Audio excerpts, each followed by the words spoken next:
All right. Luka, Go ahead. tonight you called Boston the best team in basketball, obviously the best in the league. When you look, what stands out to you in terms of the way that they can challenge you guys? First of all, the kind of players they have, and they're coached very well. So both things, they have amazing players. They're coached very well, and then I think everybody knows their role. They have some great weapons, so I would say both. Luka, at this point, you're a first-time dad. How much does having a daughter put the game into perspective and, the biggest stage of your career? I mean, it's the best thing in the world being a dad. Just coming home every day. I mean, not every day, but when we're home, is the best thing in the world, and just helps me with everything, not just basketball. How was the live thread between you and Gafford and Lively? What? Sorry. How was the live between you and Gafford, you and Lively, you and D. Jones? How would that be instrumental in a series like this against those lengthy defenders? I mean, we'll see, because I think they play different defense that we've seen.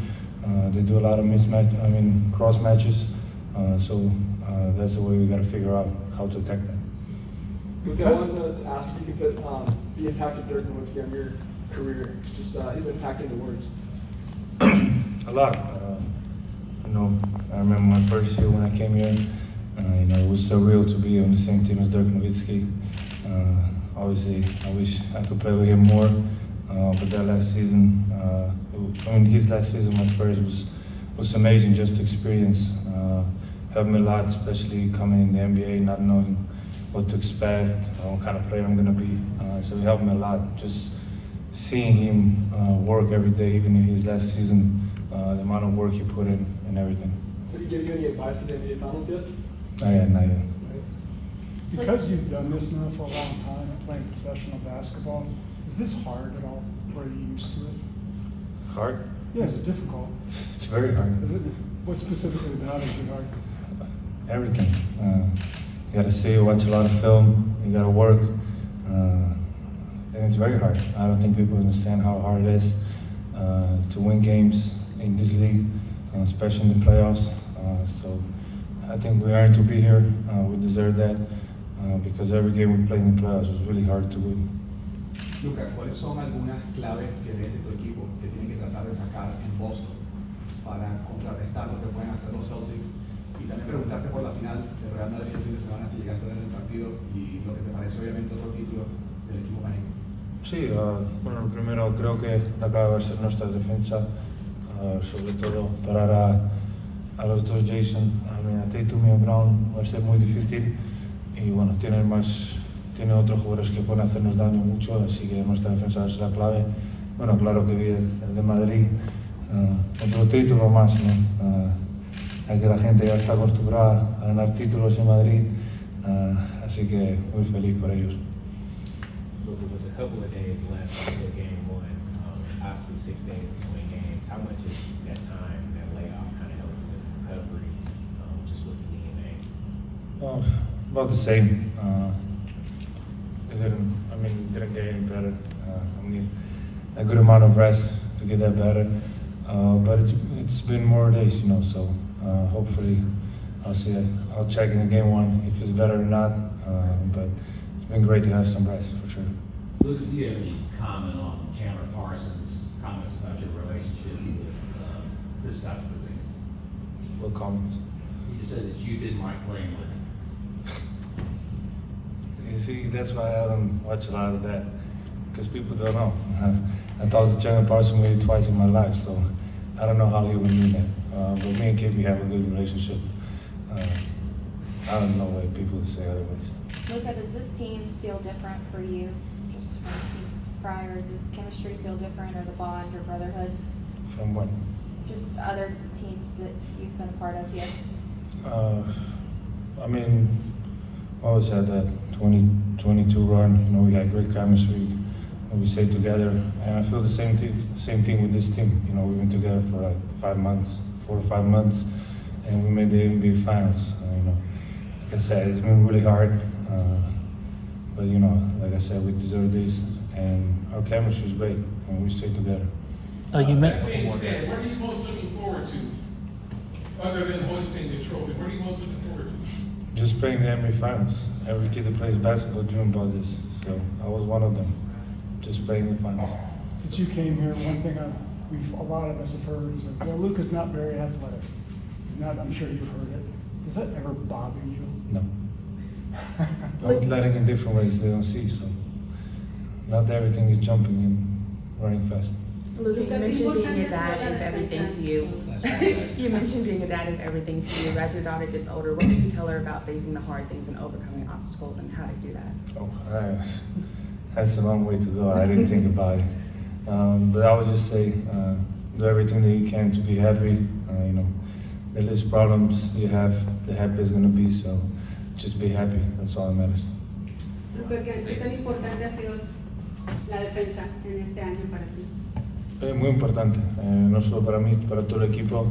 Creo que hemos hecho muchos pasos adelante, estando 4 meses juntos, así que todavía tenemos mejorancia en ese aspecto.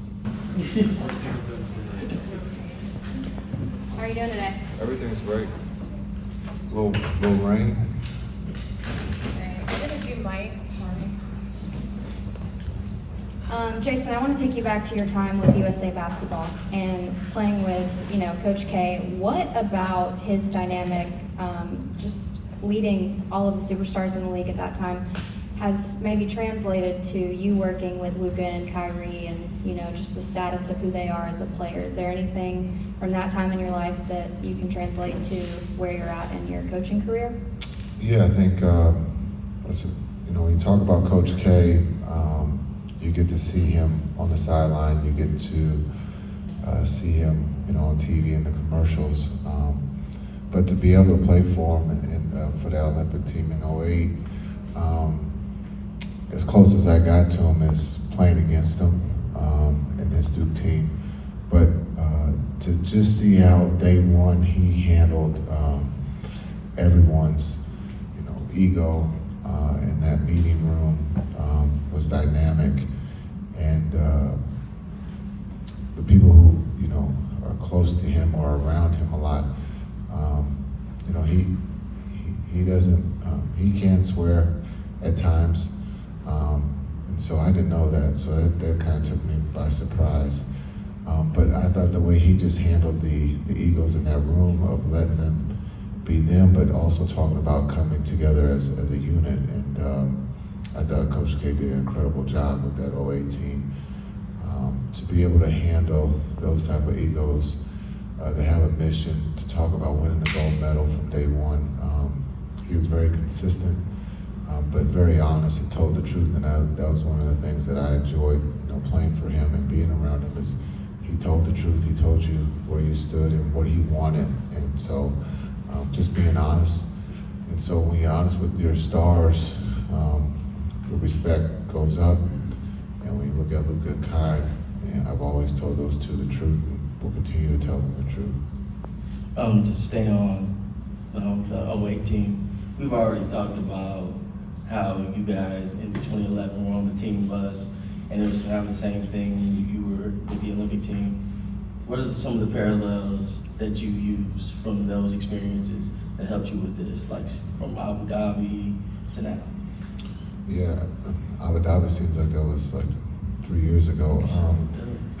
I think just chemistry and creating a team is not, it's hard, and so it takes time and to be steady. Be consistent, and so as a coach, you're fighting to be consistent. You have to be able to pivot because you're trying to learn your team. Understand you have Luka and Kai, that's great, but there's other guys too, and that's, again, we've always talked about team. We know Luka and Kai are going to get a lot of the attention, but it's the others too that count just as well, and so. Abu Dhabi, I thought was a great time for Kai and Luka.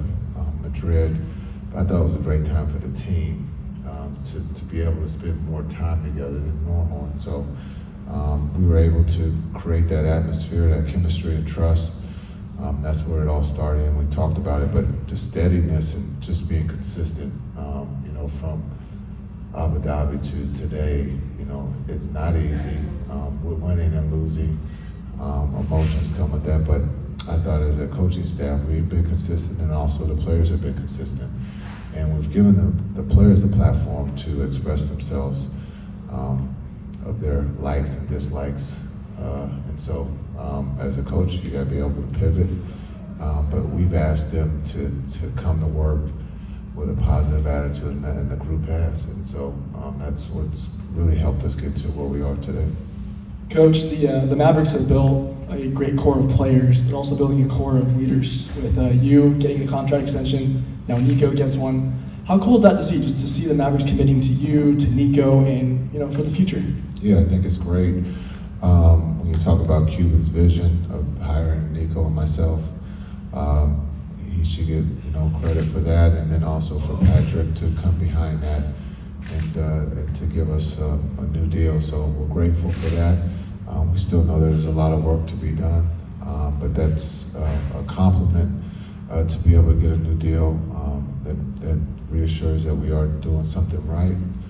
But we still understand that there's a lot of work to be done, and that's to win a championship. And so we have an opportunity here against the Celtics to do that. So hopefully we can, but if not, we continue to keep pushing forward, being steady, and keep building a championship organization. How have you seen Porzingis adapt his game to be able to fit as well as he has in Boston? And then with him coming off of injury, how does his return change the dynamic of what you're looking at versus the team they had out there the last couple series? Well, they were good without him. They're going to be pretty good with him. And so when you look at the return, his ability to space the floor, you always talk about the offensive side, but we've talked about both sides, offense and defense, because he's an underrated rim protector, rebounds the ball, understands he fits in with that group. They've made him very comfortable. You can see that from day one. And so, again, his ability to shoot the ball with range, put the ball on the floor, post up the small, puts a lot of pressure on your defense. And so they keep it real simple. That ball's moving on to the next. The ball doesn't stick a lot of times, so he fits right into what they're trying to do. Coach, I had two questions for you. You detailed this season, it's pretty weird. You guys changed ownership. You don't see that a lot, especially with the success you guys maintained. Did that change ownership at all, change your day-to-day routine at all? No, it didn't change the routine, no. So your level of communication with Mark and ownership is the same as before? Yes. The other thing was you've coached your way to the NBA Finals, you played your way to the NBA Finals. Was it as much fun coaching it as it was to play your way to there? Oh, a lot harder to coach. As much fun? Oh, it's fun, but it's harder. As a player, it's easy. You have a little bit more control. As a player, it's a lot easier. As a coach, it's harder, but it's gratifying, and it does feel good to be able to be here. You've put in a lot of time. I got to wear glasses now because you watch so much video. So as a player, I didn't have glasses, so there's a little change there. But I think it's fun. It's chess. I love playing chess and understanding to put the guys in a position to be successful on and off the floor. So as a coach, it is fun. It's a lot harder, but you have to enjoy it because you're never guaranteed to be back here. And that's as a player too.